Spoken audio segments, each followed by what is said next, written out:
Good morning बच्चों।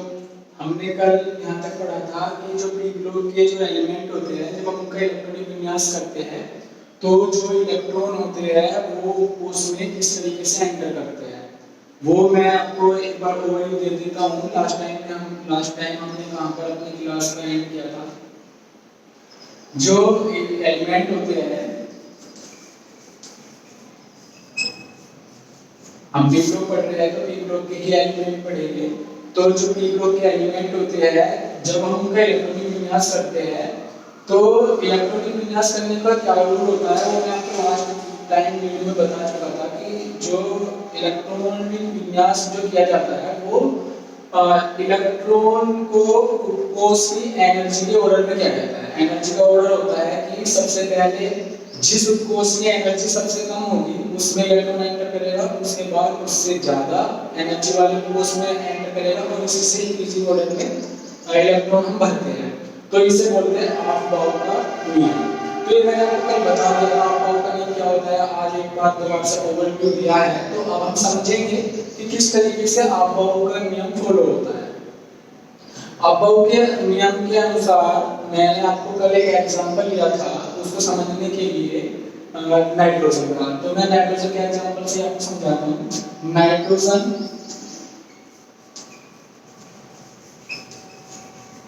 P group का element है तो हम ये देखेंगे कि ये पी ग्रुप का एलिमेंट है किस तरीके से है, कैसे पता चला कि पी ग्रुप का ही एलिमेंट है। तो अब हम देखेंगे ये नाइट्रोजन एक एलिमेंट होता है। नाइट्रोजन का फॉर्मूला होता है N। नाइट्रोजन का फॉर्मूला N होता है और जो एटॉमिक नंबर होता है एटॉमिक नंबर नाइट्रोजन का जो एटॉमिक नंबर होता है वो 7 होता है। एटॉमिक नंबर 7 होता है। तो ये जो एटॉमिक नंबर होता है किसी भी एलिमेंट का हो, जरूरी नहीं नाइट्रोजन ही है, ऑक्सीजन, हाइड्रोजन, किसी भी एलिमेंट का जो एटॉमिक नंबर होता है वो ही इलेक्ट्रॉन को रिप्रेजेंट करता है, प्रोटॉन को भी रिप्रेजेंट करता है। लेकिन यहाँ पर हम पी ग्रुप के बारे में जानेंगे। पी ग्रुप में ये जो नाइट्रोजन है ये पी ग्रुप का एलिमेंट है, इसको हमें जानना है, समझना है कि पी ग्रुप का एलिमेंट किस तरीके से है, हमें कैसे पता चला है कि ये पी ग्रुप का एलिमेंट ही है। तो इसके लिए इसका एटॉमिक नंबर मालूम होना चाहिए 7 और यही जो ये 7 है जो ये एटॉमिक नंबर है यही इलेक्ट्रॉन भी होते हैं। ठीक है, तो ये इलेक्ट्रॉन भी जो 7 है किसी भी एलिमेंट का जो एटॉमिक नंबर होता है ये परमाणु क्रमांक होता है वे ही इलेक्ट्रॉन होते हैं। तो अब हम इस एटॉमिक नंबर से ही ये प्रूव करेंगे। अब हम यहाँ पर आपबाउ नियम यूज करेंगे।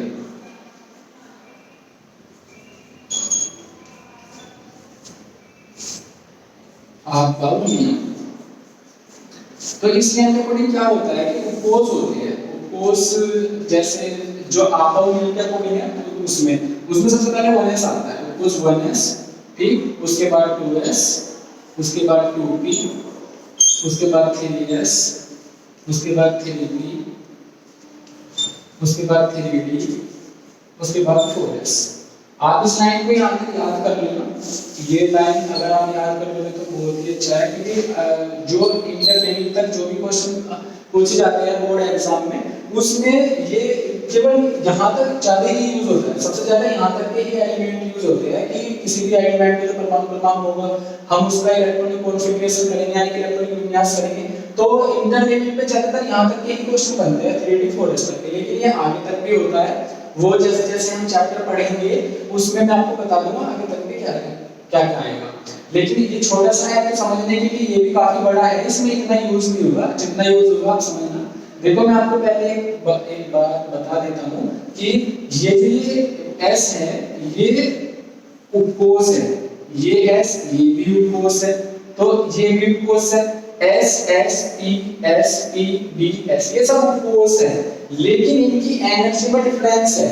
जो सबसे पहले लिखा हुआ उपकोष है उसकी एनर्जी लो है, रिलैक्स है, कम है नेक्स्ट वाले से, मतलब इसकी एनर्जी कम है, इसकी एनर्जी ज्यादा, इसकी इससे भी ज्यादा इंक्रीजिंग ऑर्डर में है। तो इसे बोलते हैं आपबाउ नियम। अब हमें इसमें इलेक्ट्रॉन बनने हैं। इलेक्ट्रॉन कहां से बनेंगे? जो हमारा नाइट्रोजन है, जो नाइट्रोजन का परमाणु क्रमांक है यानी कि एटॉमिक नंबर है 7, उन 7 इलेक्ट्रॉन को हमें यहां पर भरना है। 7 एकदम से नहीं भरे जाएंगे, हमें पता होना चाहिए कि कहां पर कितने इलेक्ट्रॉन भरे जाते हैं। तो मैं आपको इसके बारे में बता देता हूं थोड़ा सा। देखो S P D F ये मैं फर्स्ट फर्स्ट लेक्चर में बता चुका हूं कि जो s होता है उसमें केवल 2 इलेक्ट्रॉन आते हैं। कितने इलेक्ट्रॉन आते हैं? 2। और इसमें आते हैं 6, p में आते हैं 6 और d में आते हैं 10 और इसमें आते हैं 14। f है ये f। तो ये हाईएस्ट यानी कि मैक्सिमम कितने इलेक्ट्रॉन ले सकता है? s 2। p कितने ले सकता है? 6। d कितने इलेक्ट्रॉन ले सकता है? 10। f कितने इलेक्ट्रॉन ले सकता है? 14। तो मैं आपको ये बात बता दूं कि ये सबसे जरूरी है कि जो ये 2 लिखा हुआ है ये इलेक्ट्रॉन है। s में केवल 2 इलेक्ट्रॉन आ सकते हैं, कम आ सकते हैं, ज्यादा नहीं आ सकते। दूसरे p में 6 इलेक्ट्रॉन आ सकते हैं, कम आ सकते हैं, ज्यादा नहीं आ सकते। d में 10 आ सकते हैं, कम आ सकते हैं, ज्यादा नहीं आ सकते 10 से। और ये भी बताऊंगा मैं आपको कि ये इतने ही क्यों आ सकते हैं, ज्यादा क्यों नहीं आ सकते, वो भी बताएंगे। तो अभी तो हम बस इतना जानना है कि इससे ज्यादा कुछ जानना नहीं कि 7 इलेक्ट्रॉन को भरना है। तो मैंने आपको बता दिया इस तरीके से भर सकते हैं। कैसे? यहाँ पर देखो s बना हुआ है, तो s बना हुआ है तो हमारे पास 7 इलेक्ट्रॉन है। अब हमें पता है s में 2 इलेक्ट्रॉन आ सकते हैं, तो हम इन 7 में से 2 इलेक्ट्रॉन इसको दे देंगे, तो ये बन जाएगा हमारा 1s2। ठीक होगा। फिर यहाँ पर 2s है। नंबर से कोई मतलब नहीं है, नंबर का जो यूज होगा वो जहां पर जरूरत होगी वहां पर बताऊंगा। अभी बस ऐसे समझो कि इसमें 2 इलेक्ट्रॉन आते हैं तो 1s2। उसके बाद 2s कैसे लिख देंगे? और ये s है, s में भी फिर 2। ठीक, 2s2 25 नहीं, 2s2। फिर 2p। अब यहाँ पर समझने वाली बात है देखो कि p में हमें पता है कि 6 इलेक्ट्रॉन आ सकते हैं, 6। तो मैं यहाँ पर 6 लिखता हूँ, p में 6 आ सकते हैं। लेकिन ये गलत हो गया। गलत क्यों हो गया? क्योंकि हमारे पास तो केवल 7 ही इलेक्ट्रॉन है। जो एटॉमिक नंबर होता है वही इलेक्ट्रॉन होते हैं, फिर बता रहा हूं। तो हमारे पास तो केवल 7 ही इलेक्ट्रॉन है। लेकिन यहाँ पर देखो आप, यहाँ पर 2 2 4 ऐड कर लिए, मतलब हमने ऊपर के इलेक्ट्रॉन ऐड कर लिए सारे। 2 4 2 4 और 6 कितने हो गए? 10। तो 10 इलेक्ट्रॉन है, तो 10 इलेक्ट्रॉन तो थे नहीं हमारे पास। हमारे पास कितने इलेक्ट्रॉन थे? 7। तो मैंने कहा था कि लास्ट में आप कम कर सकते हो, मतलब ये 6 है, 6 से ज्यादा तो लिख नहीं सकते, मतलब मैं 7 भी लिख सकते, लेकिन कम लिख सकते हो। कम कितने? जितने हमें रिक्वायर्ड है 7 है। अब आप देखो 2 2 4, तो 4 में कितना ऐड करेंगे? 7 हो जाए, तो 3 ऐड करेंगे, मतलब 3 आएगा सही। तो अब ये सही हुआ है, पहले गलत था, अब ये सही है। 1s2 2s2 2p3। तो इससे क्या पता चला? इस इलेक्ट्रॉनिक कॉन्फ़िगरेशन से हमें क्या पता चला? ये बहुत इंपॉर्टेंट है। जो इनऑर्गेनिक केमिस्ट्री होती है जिसमें ऑर्गेनिक कंपाउंड का यूज होते हैं, मतलब इनऑर्गेनिक केमिस्ट्री में क्या होता है, सबसे ज्यादा इसका यूज होता है और डिपेंड है इसी पे। बहुत सारे कॉन्सेप्ट इसी पर डिपेंड है केमिस्ट्री के, तो ये जानना बहुत जरूरी है। तो इससे हमें पता चल गया। तो अब हमें कैसे पता चला कि नाइट्रोजन p ब्लॉक का एलिमेंट है? जो हमारा टॉपिक है p block element, nitrogen p block का एलिमेंट है। कैसे पता चला?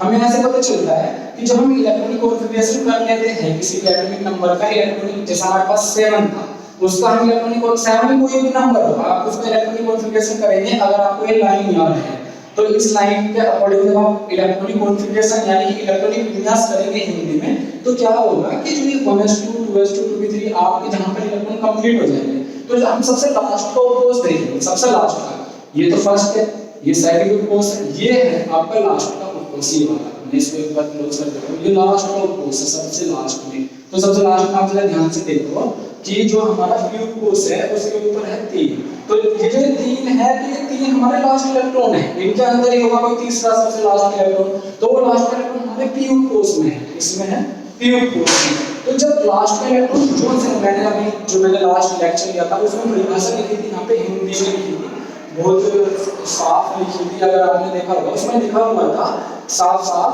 कि जो अगर हम इलेक्ट्रॉनिक कॉन्फ़िगरेशन करते हैं और हमारा लास्ट इलेक्ट्रॉन जिस कोर्स में एंटर करेगा, अगर p में एंटर करना है तो p ब्लॉक का एलिमेंट। तो देखो उस परिभाषा के अकॉर्डिंग जो मैंने लास्ट लेक्चर में अभी आपको बताई थी, तो उसके अकॉर्डिंग देखा जाए तो हमारा लास्ट इलेक्ट्रॉन p में है। तो और ये कॉन्फ़िगरेशन किसका है? ये कॉन्फ़िगरेशन है नाइट्रोजन का। इसका कॉन्फ़िगरेशन है नाइट्रोजन का। तो नाइट्रोजन की कॉन्फ़िगरेशन में लास्ट इलेक्ट्रॉन जो है हमारा वो p में है। तो लास्ट इलेक्ट्रॉन p में है, तो ये प्रूफ करता है कि हमारा जो नाइट्रोजन है ये p ब्लॉक का एलिमेंट है। तो आप इस तरीके से किसी को भी चेक कर सकते हो, लेकिन थोड़ा सा रूल सभी का अलग है। हम p ब्लॉक पढ़ रहे हैं तो p ब्लॉक का रूल यही है, इस बार आप देख सकते हो। तो ये p ब्लॉक का एलिमेंट है, नाइट्रोजन p ब्लॉक का एलिमेंट है। ऐसे पता चलता है कि मैं आपने कोई भी एलिमेंट लिख दिया और वो एलिमेंट किस ब्लॉक का एलिमेंट होगा। तो हमारा टॉपिक तो लास्ट टाइम से पी ब्लॉक चल रहा है, तो पी ब्लॉक से ही जुड़ा हुआ हमने एग्जांपल लिया है, लेकिन वो हमने प्रूफ करके दिखाया है। मतलब हमने आपसे कहते हैं नाइट्रोजन पी ब्लॉक का एलिमेंट है, फिर इस बात को प्रूफ कैसे करेंगे कि नाइट्रोजन पी ब्लॉक का एलिमेंट है, तो वो इस तरीके से प्रूफ होगा। सबसे पहले उसका एटॉमिक नंबर याद होना चाहिए, उसके बाद उसका आफ-बाउ नियम, मैंने कल भी बताया था, आप इसको अच्छे से याद कर सकते हो। सेकंड 11th क्लास का चैप्टर है सेकंड एटॉमिक स्ट्रक्चर, परमाणु संरचना, उसके अकॉर्डिंग आप आफ-बाउ नियम मिलेगा आपको उस चैप्टर में, वहां पर आपको एक लाइन लिखी